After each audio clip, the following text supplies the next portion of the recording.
Evening, everybody.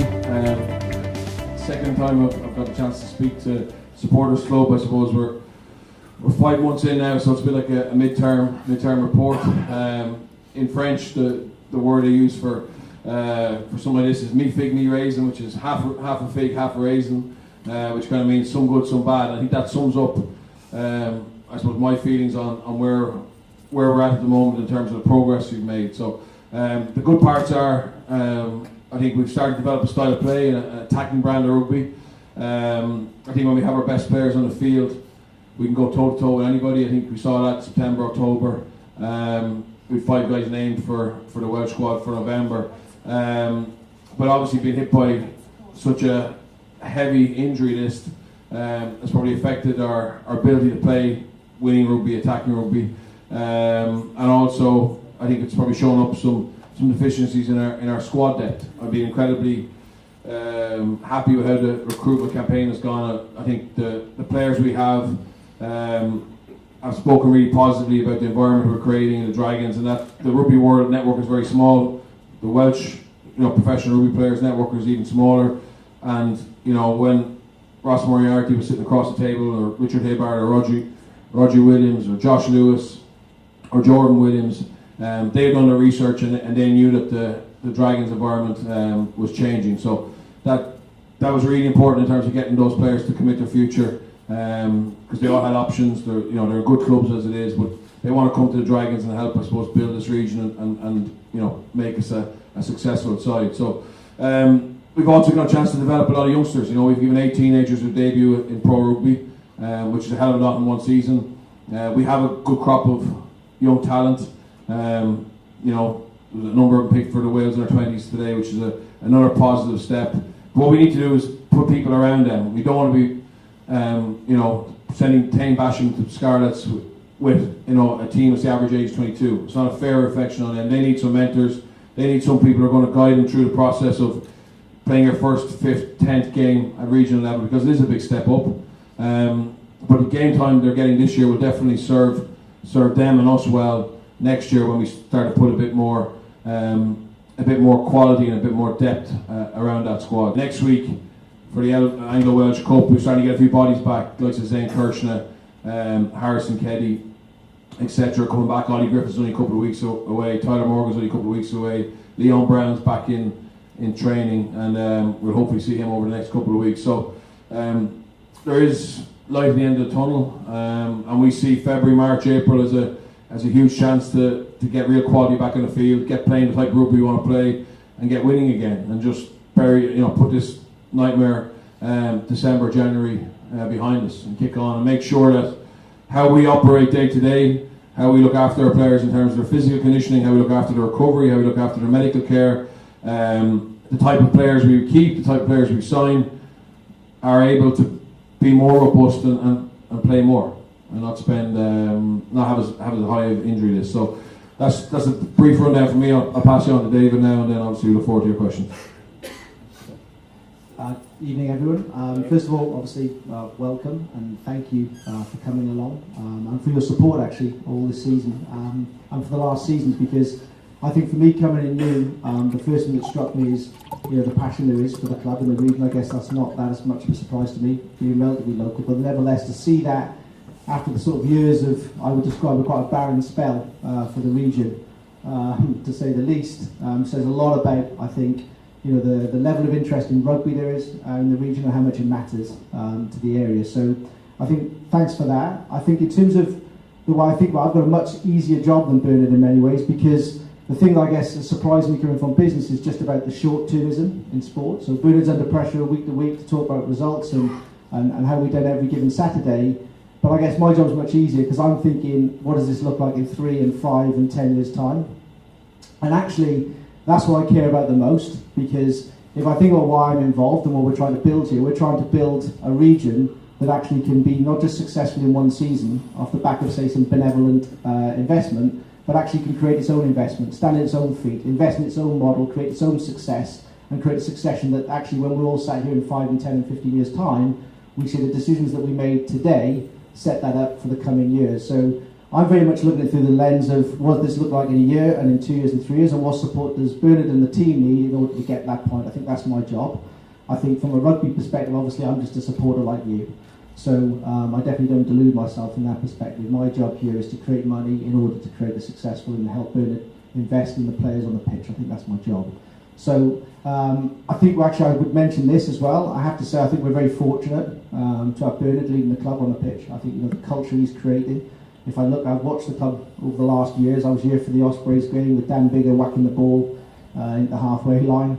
I've been here like you at those games, and actually, if the look and the feel and the ambition of the club then, and I've compared to what it's been like under Bernard and the way he's leading the players, and actually the things he's doing off the pitch and on the pitch in order to help us to build something that actually goes on and on and on, I think we should be hugely grateful for that. I think he's doing a great job.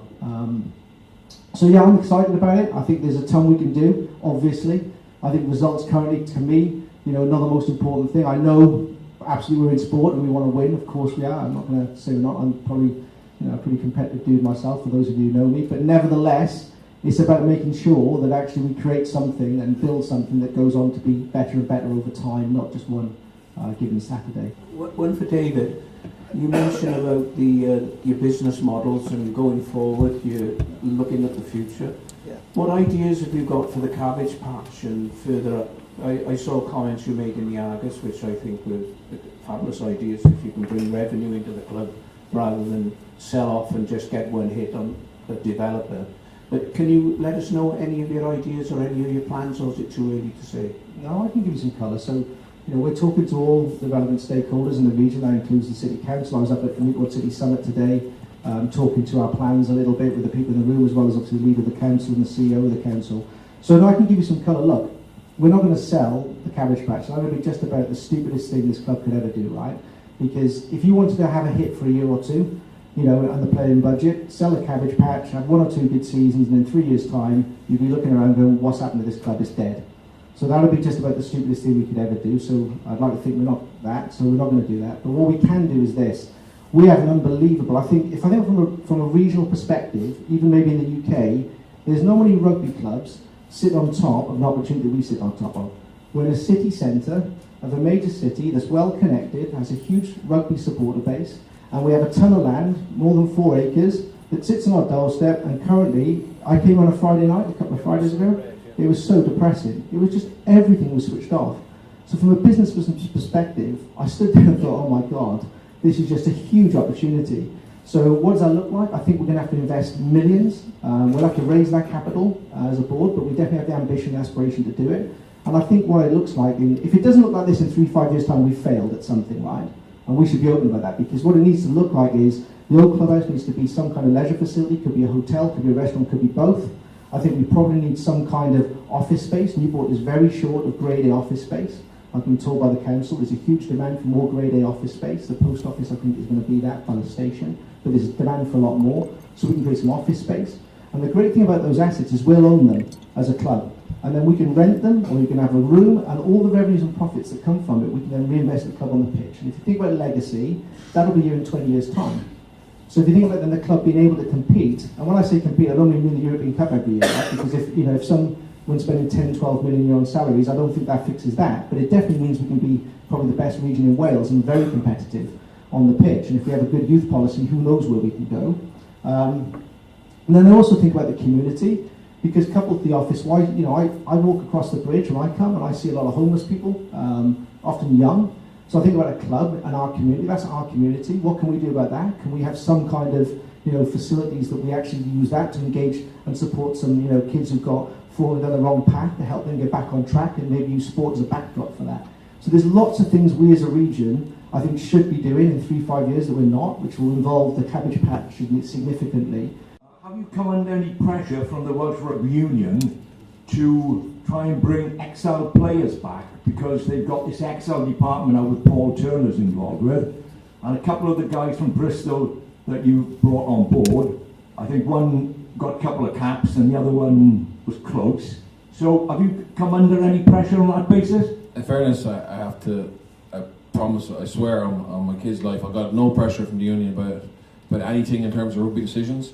So you've been run as a separate entity, completely under no influence from Martin Phillips and all his... No, I've been given complete carte blanche to recruit a squad and retain a squad as I like. I just thought it made really smart sporting sense and business sense to go across the bridge and bring those players back. You know, some quality players who've left Wales for various reasons, and they have got still have massive ambition to come back and prove themselves on the Welsh rugby scene, whether that's for a region, which is the Dragons, or whether that's to play for Wales again. And it coincided with, I'd actually started that process beforehand. I also didn't want to get into fight, chasing other regions players. I just felt it was better for us to do our own thing. I think there's a lot of talent across the bridge.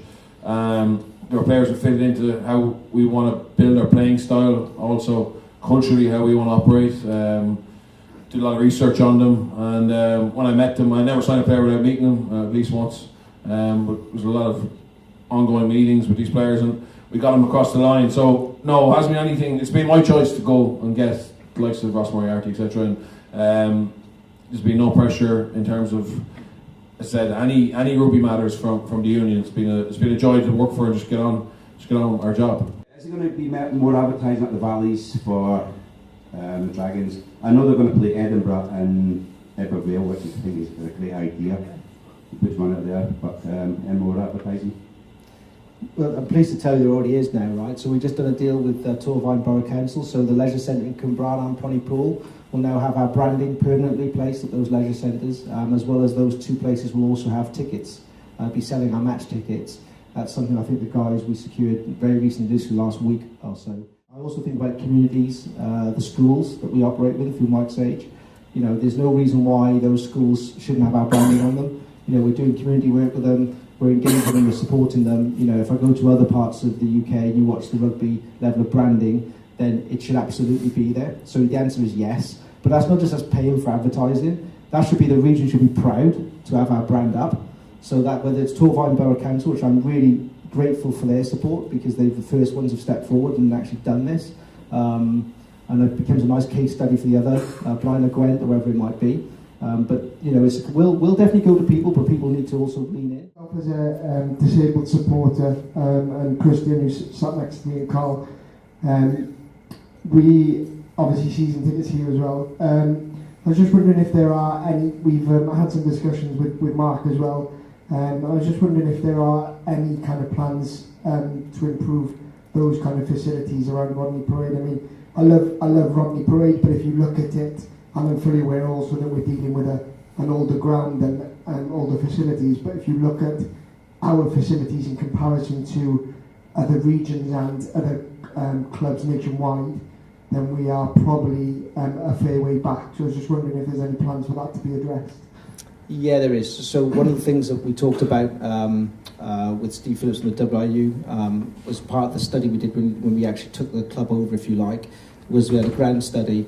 And so part of that, as you saw, there has been some improvements made this end. But I think in particular the access, I think it can get pretty slippery on a wet night on there, I've noticed myself. So I think there's some little things we can do like that. But in terms of structural stuff, I think that comes as part of the further ground development. So, you know, appreciate there's more work to do on that for sure. But the immediate future, I would say there's no immediate plans other to improve what we've got. But will we get back to that and improve it in time? Absolutely we will, because we want to be accessible to all members of the community. And we want to be a great experience for every member of the community, irrespective of the situation. So we definitely need to address that, and we will. And part of that also is families too.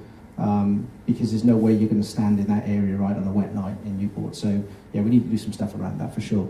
Yeah. I often hear things about the academy players. Is there an academy? Is there an actual building that's called the academy? Where do they play? Are they playing enough? I think it's around those sort of things. You know, we used to have a great youth structure in Newport. We don't have a youth structure in Newport at the moment. Where does it all fit in? I suppose the region age grade is what produces the players that the talent pool that we pick. What's our academy, or we call transition. So our academies actually are under 18 side. They played last night and were very successful. It was a nice little team building there and some really good youngsters coming through. But there's no academy building. The academy group were pretty much merged with the senior pros.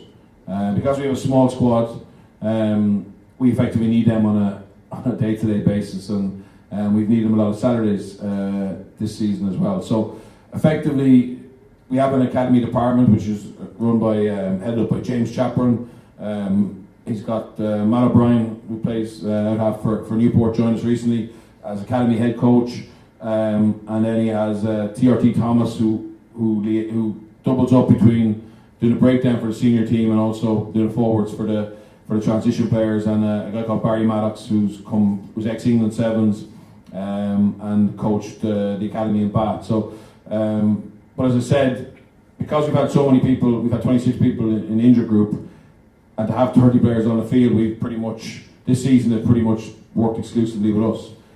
So they've been on the same programme as the senior squad, which is an unbelievable opportunity for an 18, 19-year-old. Usually you have to battle, at 18, 19, 20 to get the chance to even train with a senior squad. So, and I do believe that having constant access and rubbing shoulders with, higher quality players and experienced pros every day is actually a really good way of developing them. Is there any way that the Referees Association, where regions and clubs can have an influence on how the referees referee a game? Yeah, no, there is.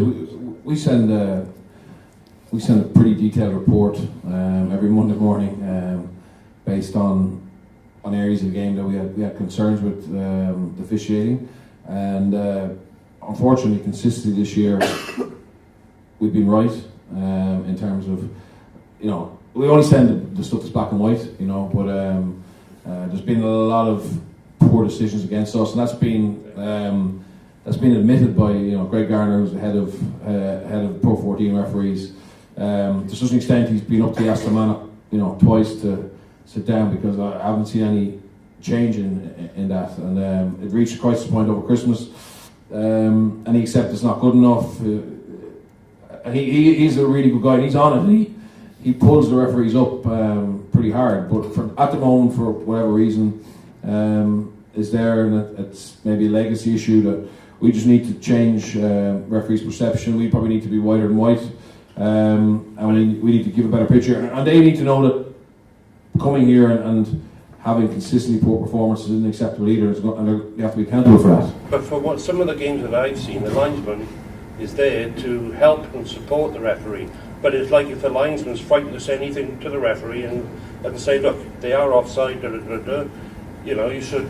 Yeah, but 100%, you're right. But when we review a game from a refereeing point of view, it's actually a team. So it's TMO. Obviously, I have an issue with him, and the linesman and the referee, and potentially the signing officer. So when I say referee, I actually mean the whole package. Right. They come together and they leave together. So, and their job is to help the referee make good decisions, whether that's through TMO or whether it's through the linesman. So all those issues have been raised, and they've been accepted as we've had consistently poor decisions made against us. It's very frustrating to be so close to winning a game, and then you could lose a game through bad refereeing. Well, my job is to make sure the players are protected, and that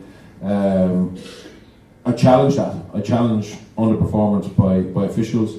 I challenge underperformance, by ourselves, and I guarantee that we don't leave that go. We hate losing more than anybody, and we have to just fight at the moment for everything, and that's fine. That's what you do, And as the wheel turns and we become more successful side, we probably start getting the rub of the green and getting some decisions in our favour. But at the moment, we haven't earned that right. As I said, we need to plough through the politics and make sure that people understand that we expect fair play. No favours, we expect fair play.